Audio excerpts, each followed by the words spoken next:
Good evening. I'm very happy to be addressing you tonight as part of this fantastic conference. My name's Nick Jacobs. I'm the director of IPES-Food, the International Panel of Experts on Sustainable Food Systems. And I'll be talking about the need to shift towards a common food policy at European level. And when we first started looking at this question at IPES-Food back in 2016, our starting point was that the common agricultural policy is blocked, it's very difficult to reform, and therefore we need to be looking at different ways of making policies and setting priorities in our food systems. We embarked on a 3-year process of collaborative research and reflection with a number of policy labs in Brussels and local labs around Europe, working with NGOs, social movements, farmers groups, business groups, and also policymakers at various different levels to co-develop this vision. In February 2019, we published the report Towards a Common Food Policy for the European Union, and we're now currently on that final curve in the diagram that you can see. We've optimistically included the milestone of these proposals being taken up by the European institutions. We're not quite there yet, but we were very happy when in May 2020 the European Commission launched its Farm to Fork strategy, and I'll be coming back to that in a moment. So through this process, we identified 3 key reasons why we need to move towards a food policy at European level. The first reason is that we need to resolve the many contradictions and conflicts between the range of different sectoral policies affecting European food systems. I mentioned the Common Agricultural Policy. There's also health policies, environment, food safety, trade, development, and many others that come into conflict and fail to find the synergies we would need between the different tools and resources we're deploying to get to sustainable food systems. So I'm going to give you some examples. First of all, we have young farmer premiums within the Common Agricultural Policy to get young people into agriculture. At the same time, we have a subsidy model that raises the price of land and makes it difficult for young people or anyone to really enter farming. A second example is the fairly high environmental standards we have within the CAP. At the same time, we've been defunding and deprioritizing the advisory services that we would need to be implementing integrated pest management and other ambitious sustainable practices. A third example is the ambitious climate targets we have at European level. At the same time, we're concluding free trade agreements, which explicitly prioritize exports of meat and dairy products from Europe to the rest of the world. And those, as we know, are sectors with very high greenhouse gas emissions.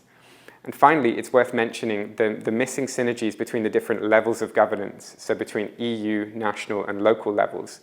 And within the Common Agricultural Policy, within the Rural Development pillar, we certainly have tools to promote local food initiatives, but there's not enough funding for this, and those same funding pots can be used for business as usual investments in farm productivity and infrastructure. And there's clearly not enough communication up and down between these different governance levels, and we don't see enough experimentation at local level with local sustainable procurement.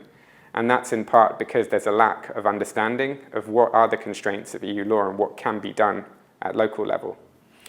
A second reason why we absolutely need to move towards a common food policy is that we need to be mapping out transitions along the food chain and over long periods of time. If we look at the indicators on climate change or biodiversity loss, or the pressures on the livelihoods of farmers in Europe, we can see that incremental change is not enough.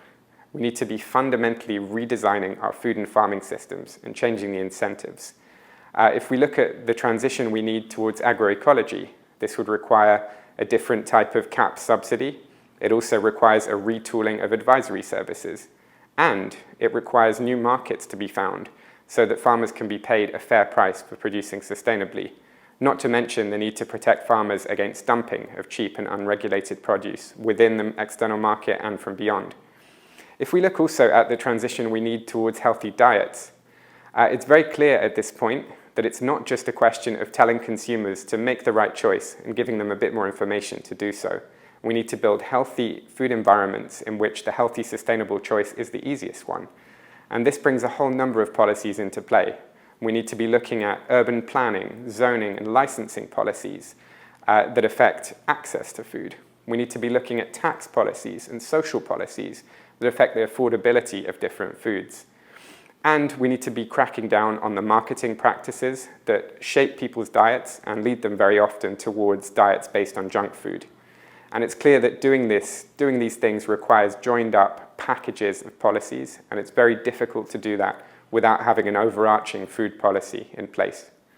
The third reason we need a food policy is perhaps the most obvious one. We need to build democratic decision-making in food systems. It's clear that the current agricultural policy affects the whole food system, and yet, when it comes to key moments in the CAP reform process, this process is controlled by agricultural lobbies. There's a disproportionate influence of those voices on the agriculture committees that ultimately decide these policies. If we shift from an agriculture to a food policy, we can have more people around the table from health, environment, consumer, development groups, anti-poverty groups, all contributing on equal footing to shaping, designing, and even assessing these policies at the implementation phase.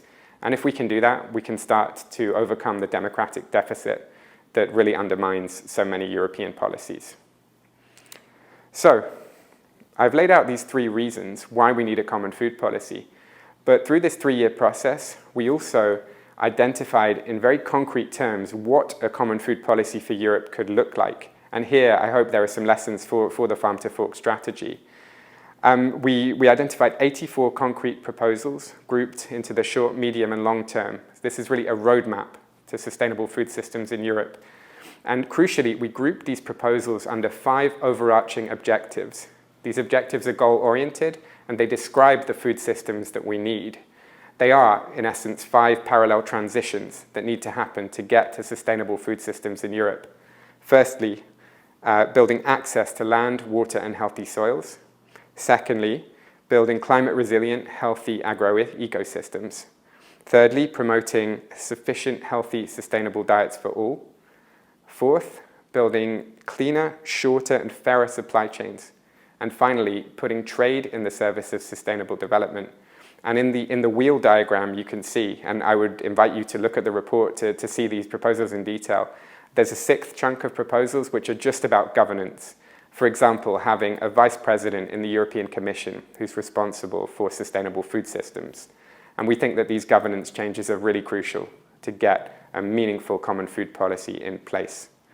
So, coming back to the Farm to Fork strategy, this was one of the planks of the Green Deal proposed by the von der Leyen Commission in 2020. It's clearly a step in the direction of a comprehensive food policy, but there are many challenges, I think, along the way, and some of these are a result of the strategy in its initial form, and also the process as it evolves.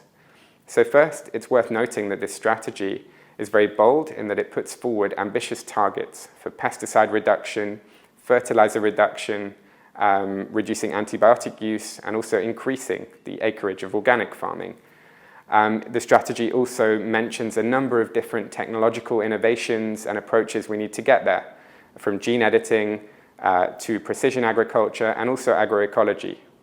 But what we're missing here is a real sense of the overarching objectives. Where are we going with this food system? What does it look like? What should farmers be doing in the medium term?